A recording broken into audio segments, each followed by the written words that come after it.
Hello అండి, welcome to our channel Anjali boutique. ఈ వీడియోలోని bow ribbon style back neck design బ్లౌజ్ది ఏ విధంగా స్టిచ్ చేసుకోవాలో నేను మీకు చూపిస్తానండి క్లియర్గా. కాబట్టి వీడియో చివరి వరకు చూడండి. మనం బ్యాక్ నెక్ షేప్ ఏ విధంగా కావాలో కట్ చేసుకొని లైనింగ్ పార్ట్ని మెయిన్ ఫ్యాబ్రిక్ మీద పెట్టి కట్ చేసుకోవాలండి. కట్ చేసుకున్న రెండు పార్ట్స్ని కూడా జాయిన్ చేసి ఎక్సెస్ ఫ్యాబ్రిక్ని రిమూవ్ చేసుకుంటాము. తర్వాత ఇక్కడ మనం బ్లౌజ్కి కిందన నడుం పట్టి అనేది స్టిచ్ చేసుకుంటున్నామండి. దానికోసము స్ట్రైట్ పట్టీస్ 1.5 ఇంచ్ విడ్త్ లేదా 2 ఇంచెస్ విడ్త్ పెట్టుకొని మనం పట్టీస్ అనేవి కట్ చేసుకొని ఒకదాన్ని ఒకటి జాయిన్ చేసుకోవాలండి.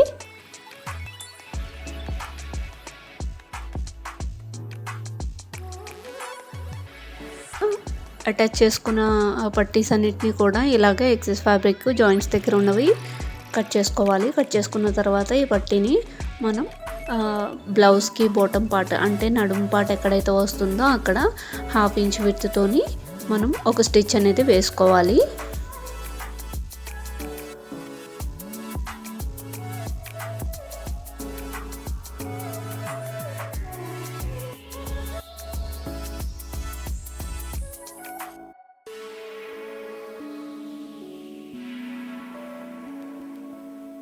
అటాచ్ చేయడం అయిపోయిన తర్వాత ఎక్స్ట్రా పీస్ని కట్ చేసుకొని సెపరేట్ చేసుకుంటాము. నెక్స్ట్ ఈ అటాచ్ చేసిన పీస్ని ఫోల్డ్ చేసి దాని మీద టాప్ స్టిచ్ అనేది వేసుకోవాలి.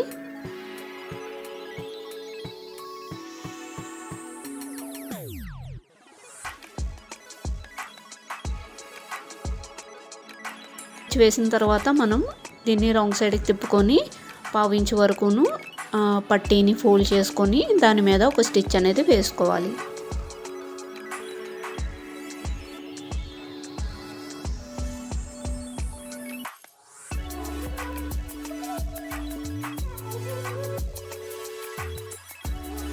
మనం అటాచ్ చేసిన ఈ నడుం పట్టీని కాస్త వెనక్కి ఫోల్డ్ చేసి ఎక్స్ట్రాస్ ఏమైనా ఉంటే బ్లౌజ్ లెవెల్కి చూసుకొని కట్ చేసుకుంటాము. కట్ చేసుకున్న తర్వాత మనం ఇక్కడ బ్యాక్ సైడ్ 2 టక్స్ వస్తాయి కదండి, అవి మనం ఎక్కడికి వస్తాయో చూసుకొని మార్క్ చేసుకోవాలి. నేను మార్జిన్ 2 ఇంచెస్ ఉంచాను కదండి, 2 ఇంచెస్ వదిలేసాను. బ్లౌజ్ ఫస్ట్ హాఫ్ ఫోల్డ్ చేసి 2 ఇంచెస్ మార్జిన్ని సెపరేట్ చేసి ఆ మిగతా లెంత్ ఏదైతే ఉందో దానికి సగానికి మార్క్ పెట్టుకున్నాను. అదే అవతల వైపుకి కూడా నేను మార్క్ అనేది చేసేస్తున్నాను.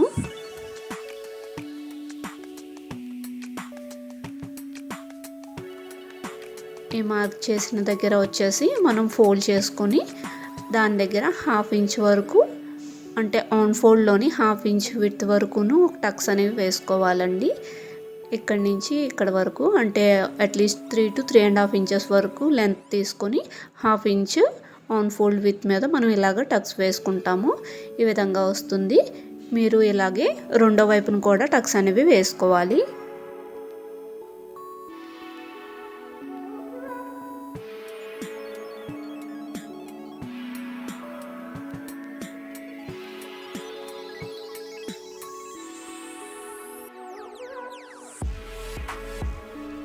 ఈ విధంగా మనం బేసిక్గా బ్యాక్ పార్ట్ అనేది రెడీ చేసేసి పక్కన పెట్టుకోవాలన్నమాట.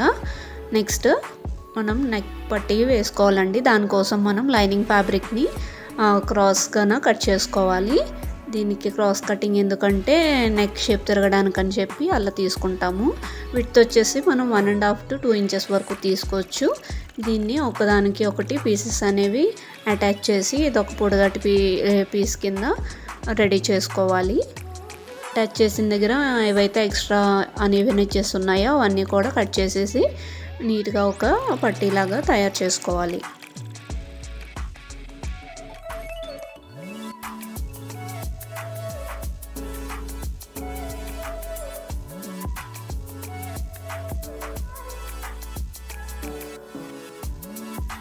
ఇప్పుడు మనం బ్లౌజ్ పీస్ని తీసుకొని ఈ విధంగా రైట్ సైడ్ ప్లేస్ చేసుకొని పట్టీ ఏదైతే రెడీ చేసుకున్నామో ఏవైతే జాయింట్స్ ఉన్నాయో అవి లోపలికి ఉండేలాగా హాఫ్ ఫోల్డ్ చేసుకొని బ్లౌజ్ ఎడ్జ్కి ఈ స్ట్రిప్ అంటే ఈ పట్టీ ఎడ్జ్ని ఒక పాదం విడ్త్ ఉండేలాగా చూసి నీట్గా స్టిచ్ అనేది వేసుకోవాలి.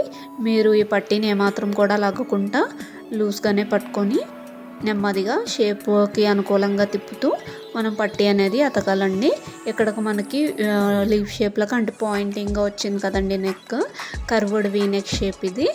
దానికి వచ్చేసి ఇక్కడ పాయింటింగ్ ఎక్కడైతే ఉందో అక్కడ నేను ఇక్కడ పట్టీని ఇలాగ పించ్ చేసి పట్టుకున్నాను అనమాట. ఒక ½ ఇంచ్ వరకు ఇలాగ పించ్ చేసి పట్టుకొని అది అవతల వైపుకి జస్ట్ ఫోల్డ్ చేశాను. ఎక్కడైతే మనకు పాయింటింగ్ వస్తుందో ఆ పాయింటింగ్ వరకు అలాగ ఆపి, ఇదండి సెంటర్ పాయింట్, అక్కడికి జస్ట్ మిషన్ నీడిల్ ఆపి నేను బ్లౌజ్ని కొంచెం తిప్పి మళ్ళీ ½ ఇంచ్ విడ్త్తోని ఈ పట్టీని అనేది అటాచ్ చేసేసుకున్నాను అనమాట. ఈ విధంగా మీరు నీట్గా నెక్ షేప్ని అటాచ్ చేసుకోవచ్చు.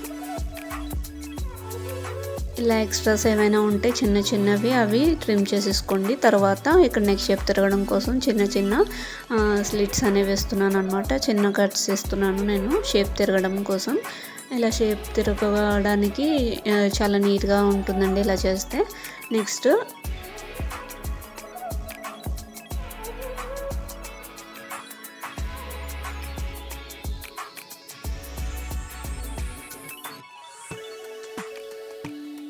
ఈ పట్టీని కొంచెం ఫోల్డ్ చేసి దానిపైన టాప్ స్టిచ్ అనేది వేసుకోవాలి. వేసుకున్న తర్వాత ఈ లేయర్స్ ఏవైతే ఉన్నాయో అటాచ్ చేసినవి అవన్నీ కూడా ఈ స్టిచ్ అన్నిటి మీద పడేలా చూసుకునేలాగా అరేంజ్ చేసుకొని వాటి మీద అయితే స్టిచ్ అనేది వేసుకోవాలన్నమాట. ఇక్కడ మనకి ఈ వీ షేప్ దగ్గరకు వచ్చేసరికి మనకు పాయింటింగ్ దగ్గర అలా ఫోల్డ్ చేసుకొని మనం స్టిచ్ అనేది వేసుకుంటాము. ఆ పాయింటింగ్ షేప్ అనేది నీట్గా తిరుగుతుంది. దీనివల్ల బ్యాక్ సైడ్కి తిప్పినప్పుడు మాత్రం అక్కడ చిన్నది కట్టించుకుంటే సరిపోతుంది. ఈ విధంగా టాప్ స్టిచ్ వేసుకోవడం వల్ల మనకి ఎడ్జ్ అనేది నీట్గా తిరుగుతుందండి బ్యాక్ సైడ్కి. ఇలా అటాచ్ చేసుకున్న పట్టీని చూసారా, ఇక్కడ వీ షేప్ వచ్చిన దగ్గర నేను థిక్గా ఉంటుంది కదా క్లాత్, అక్కడ చేసి చిన్నది కట్ చేసేసాను పీస్. మరి చివరికి కట్ చేయకండి. సో ఇలా కట్ చేసి వెనక్కి ఫోల్డ్ చేసుకున్నాం. మనం హెమ్మింగ్ చేసుకోవాలి. లేదంటే నేనైతే ప్రస్తుతానికి అందాక పిన్స్ పెట్టాను. ఇప్పుడు బో ఎలా చేస్తాను, బో రిబ్బన్ చూపిస్తాను. నేను ఇక్కడ 9.5 into 6.5 అలాగా ఒక ఫ్యాబ్రిక్ అనేది తీసుకున్నాను, శారీ ఫ్యాబ్రిక్. దాన్ని ఎడ్జెస్ వచ్చేసి ఈ విధంగా ఫోల్డ్ చేసుకొని ఆ ఎడ్జ్ మీద ఇంకో ఎడ్జ్ ఓవర్లాప్ చేసుకొని పిన్స్ అయితే పెట్టేశానండి.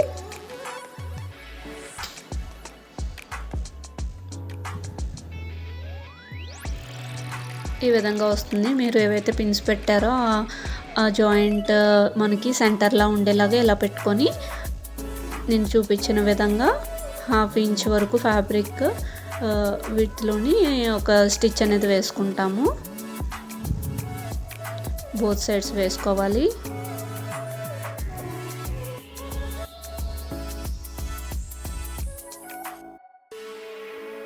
అలా స్టిచ్ వేసిన తర్వాత మీరు పిన్స్ అనేవి రిమూవ్ చేసి దాన్ని మీరు రివర్స్ చేసుకోండి. రివర్స్ చేసుకుంటే మనకి ఈ విధంగా స్టిచ్ చేసిన పార్ట్ వచ్చేసి లోపలికి వెళ్ళిపోతుంది. ఇలాగ మనకి ఈవెన్గానే ఒక రెక్టాంగిల్ షేప్ ఫామ్ అవుతుంది. సెంటర్ నుంచి ఇలా ప్లీట్స్ తీసుకుంటూ అలా పట్టుకుని ఉండి మళ్ళీ పైనుంచి కింద నుంచి కూడా ఇలాగ చిన్న చిన్న ప్లీట్స్లో పెట్టుకుంటే మనకి ఇక్కడ రిబ్బన్ అది రెడీ అయిపోతుందండి. సరిగ్గాను మీరు ఆ ఫోల్డ్స్ సెంటర్ ఉన్నాయి లేవో చూసుకొని అక్కడ చేసి ఒకసారి మిషన్ని రఫ్ చేయండి.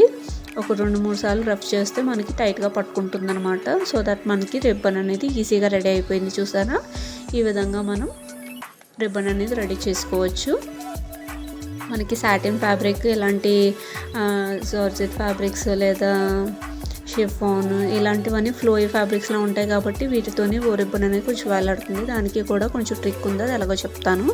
ఇప్పుడు ఈ ఫ్యాబ్రిక్ని ఒక 2 inches విత్ వరకును ఫోల్డ్ చేసేసి లెంతీగా పెట్టి దాన్ని మళ్ళీ లెంత్ వైజ్ హాఫ్ ఫోల్డ్ చేసి నేను ఇక్కడ రిబ్బన్ కోసం అనేది కట్ చేస్తున్నాను. కొంచెం ఈ విధంగా క్రాస్గా యాంగిల్లో కట్ చేసుకొని తర్వాత ఈ విధంగా కట్ చేసుకున్నాను. చూసారా, షేప్ ఈ విధంగా వస్తుంది. దాన్ని నేను 2 parts కింద కట్ చేసుకుంటాను అనమాట. అంటే సో దాట్ కింద మనకి రిబ్బన్కి పాయింటింగ్ షేప్ వస్తుంది కదండి, ఆ విధంగా వచ్చేలాగా నేను ఈ షేప్ని కట్ చేసుకున్నాను. దాన్ని మనం ఎడ్జెస్లోని ఒక ½ inch విడ్త్ ఉండేలాగా స్టిచ్ వేసుకొని రివర్స్ తిప్పేసుకుంటాము. తిప్పుకుంటే మనకి ఈ విధంగా కనిపిస్తుంది. ఇప్పుడు మనం ముందుగా కుట్టుకున్న ఈ రిబ్బన్ని తీసుకుంటాము. స్టిచ్చెస్ అనేవి పక్కకి వెళ్ళేలా పెట్టుకొని ఒకదాని మీద ఒకటి ఈ రిబ్బన్ని ఓవర్లాప్ చేసుకొని దాని మీద ఒక స్టిచ్ అనేది వేసుకోవాలి. ఈ విధంగా స్టిచ్ వేసుకొని పైన లెవెల్ చేసుకోవాలండి. లెవెల్ చేసుకున్న తర్వాత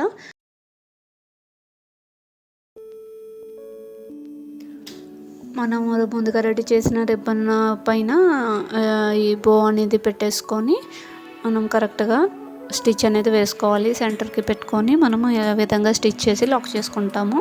సో దట్ 2 జాయిన్ అయిపోతాయి అన్నమాట. 3 పీసెస్ జాయిన్ అవుతాయి. ఈ విధంగా మనకి బో రిబ్బన్ రెడీ అయిపోతుంది. ఇప్పుడు మనం ఏదైతే back part blouse part ready చేసుకున్నామో దాన్ని తీసుకొని దానికి కరెక్ట్గా సెంటర్లోని మనం స్టిచ్ చేసుకోవాలి. నేను ఇక్కడ బో రిబ్బన్కి సెంటర్లో చేసి ఒక కుందన్న ఫ్లవర్ లాంటిది అయితే స్టిచ్ చేస్తున్నానండి. ఒక చామ్ స్టిచ్ చేస్తున్నాను. సో దట్ మనకి ఈ డిజైన్ అనేది ఇంకా బాగా హైలైట్ అవుతుంది అనమాట. దీనికోసం నేను 4 పొరల దారం తీసుకొని సేమ్ కలర్తోని దీని మీద స్టిచ్ అయితే చేసేస్తున్నాను.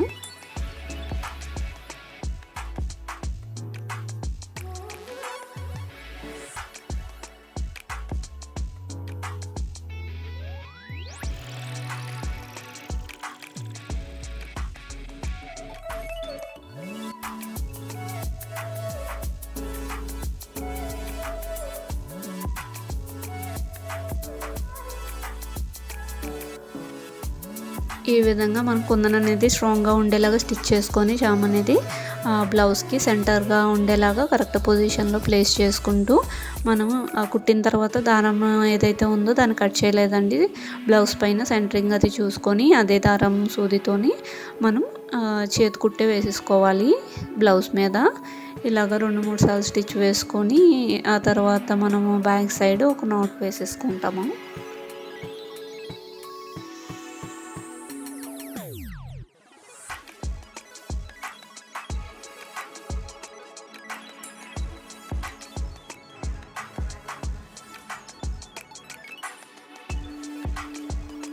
చేసుకున్న తర్వాత ఎక్స్ట్రా దారాన్ని కట్ చేసేయండి. మనకి ఇది జార్జెట్ వల్ల మనకి ఫ్లోయిగా ఉంటుంది కదా, అందుకని మనకి ఈ రిబ్బన్ అనేది వేలాడిపోతుందండి బో అనేది.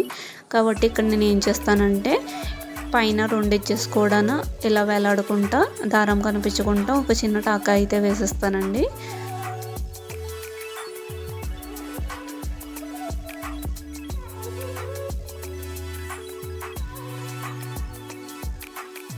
ఏం చేస్తానంటే కింద నుంచి సూది గుచ్చుకొని ఆ తర్వాత మనకి ఈ బో రిబ్బన్ ఏదైతే ఉందో ఇలా సూది బయటికి తీసిన తర్వాత ఇది 2 లేయర్స్లా కనిపిస్తుంది కదా మీకు.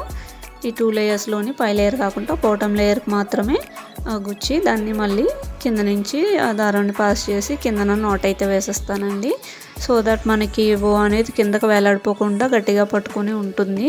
ఇలా కింద లేయర్ ఒకటి తీసుకోవడం వల్ల మనకి థ్రెడ్ కూడా బయటకు అనేది కనిపించదు. బ్యాక్ సైడ్ ఎలా మీరు నాట్ అనేది వేసేసుకొని థ్రెడ్ అనేది కట్ చేసుకుంటాము. ఇదే విధంగా అవతల వైపు కూడా మనం టాకా అనేది వేసేసుకోవాలి.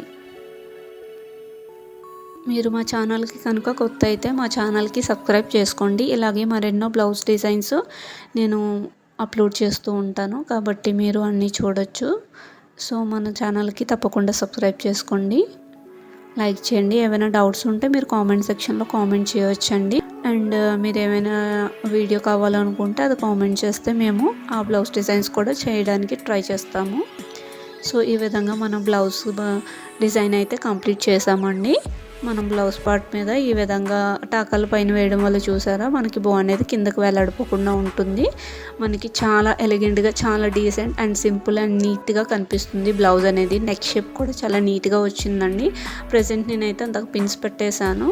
ఇందాక బో కుట్టిన తర్వాత పిన్స్ తీసేసాను అనమాట. హెమ్మింగ్ చేసుకోవాలి.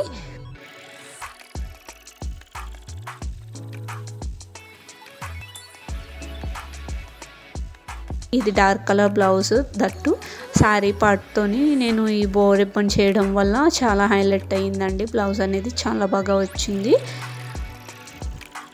మన దగ్గర మగ్గం వర్క్ అండ్ కంప్యూటర్ ఎంబ్రాయిడరీ కూడా అవైలబుల్గా ఉంటాయండి. ఇలాగ మీరు బ్లౌజ్ డిజైన్ ఏమైనా మన దగ్గర కస్టమైజ్ చేయించుకోవాలనుకుంటే డిస్క్రిప్షన్లో మన నెంబర్ అనేది ప్రొవైడ్ చేస్తామండి. వాట్సాప్ త్రూ ఆర్డర్ చేసుకోవచ్చండి. ఈ డిజైన్ కనుక మీకు నచ్చినట్టయితే ఒక లైక్ చేయండి, షేర్ చేయండి అండ్ కామెంట్ చేయండి. ఛానల్ మాత్రం సబ్స్క్రైబ్ చేయడం మర్చిపోకండి. ఇది మీకు కస్టమర్ పిక్ కూడా మీకు షేర్ చేస్తున్నాను చూడండి. బ్లౌజ్ అయితే చాలా బాగా వచ్చింది.